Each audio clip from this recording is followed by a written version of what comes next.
Oasis Audio presents The Thin Man by Charles Tranberg, read for you by Holly Palance. Forward.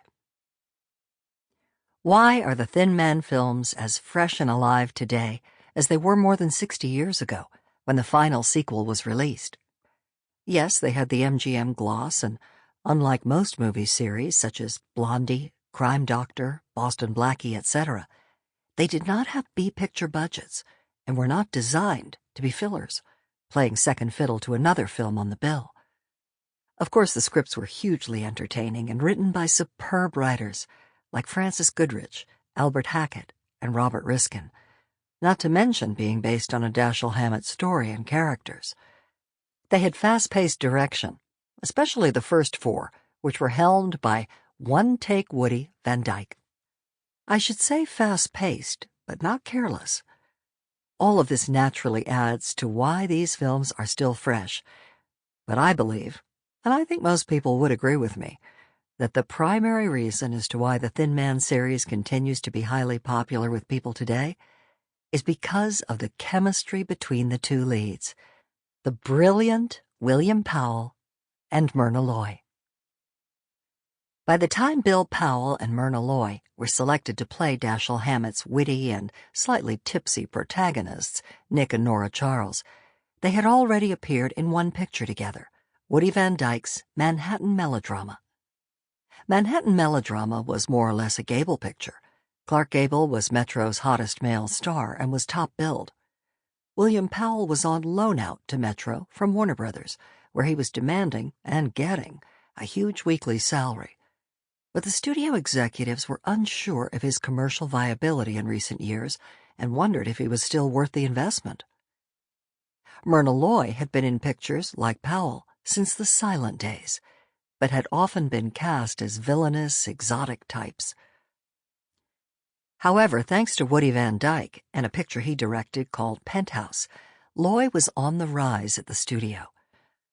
Manhattan Melodrama may have been a Gable picture, but from the time Myrna Loy falls into Bill Powell's arms as she is getting into a taxicab, they completely seduce the audience in a 5-minute scene of effortless charm, wisecracks, and repartee. Van Dyke knew it then. A new screen team was born. Lucky he had the perfect story, too. The screen adaptation of Hammett's popular new novel, The Thin Man. MGM had Loy under contract, and Warner Brothers showed no reluctance to allow Powell a second loan out at the Culver City lot. They were making money on his loan out, so why not? The film of The Thin Man was shot in 14 days. Van Dyke loved to print the first take because he felt that the actors were at their freshest then, and he did offbeat things too, like telling his actors that they would rehearse a scene and then motioning to his camera operator to give the sign to roll it. And rather than rehearsing a scene as the actors believed, Van Dyke was shooting the scene. The result is that the film does have an extemporaneous look, feel, and pace to it, and still very professionally done.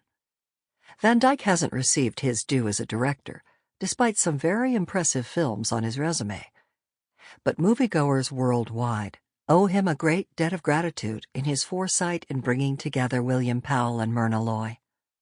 For Van Dyke saw the sense of fun they invested into their characters, and through them, a truly new cinematic experience was created, a married couple who truly demonstrated their love for one another, sometimes in unorthodox ways, but always with affection and a large dose of humor.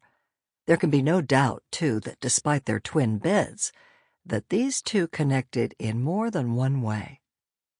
Nora, the heiress with the adventurous streak, and Nick, the ex-detective, who was now content to sit back and enjoy her money, could go back and forth with barbs which kept them both on their toes. Nora: You know, that sounds like an interesting case. Why don't you take it? Nick: I haven't the time.